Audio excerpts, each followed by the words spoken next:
It's the most counterproductive, barbaric, and inefficient to fight on a battlefield. You know that war is continuation of state policy, right? So if you want successfully to implement your state policy and you start fighting, this is the most idiotic way to do it. The highest art of warfare is not to fight at all,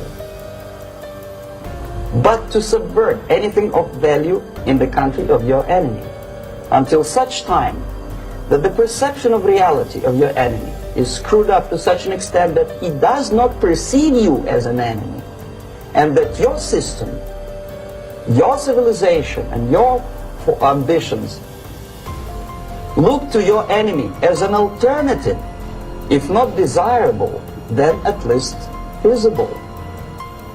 Better red than dead.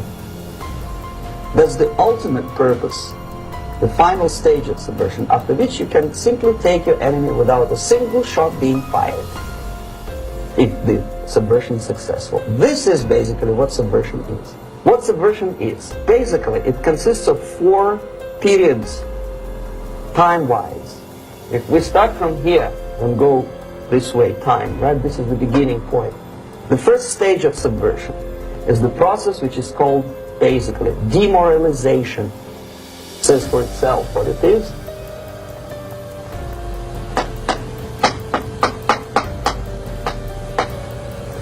It takes from,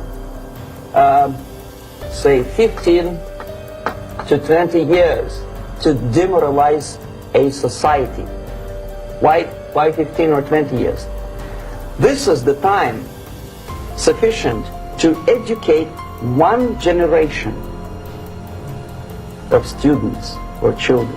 One generation, one lifetime span of a person, a human being, which is dedicated to study, to shaping up the outlook, ideology, personality. No more, no less. Usually it takes from 15 to 20 years.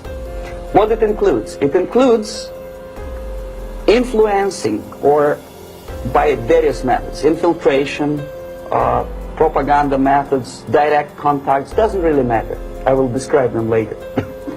Of various areas where public opinion is formulated or shaped.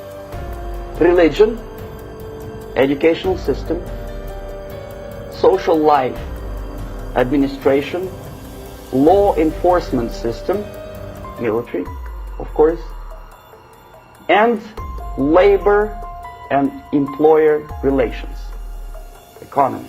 Okay? 5 areas.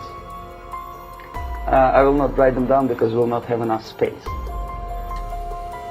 Sometimes when I describe all the methods, students ask me question, are you sure this is the result of the Soviet influence?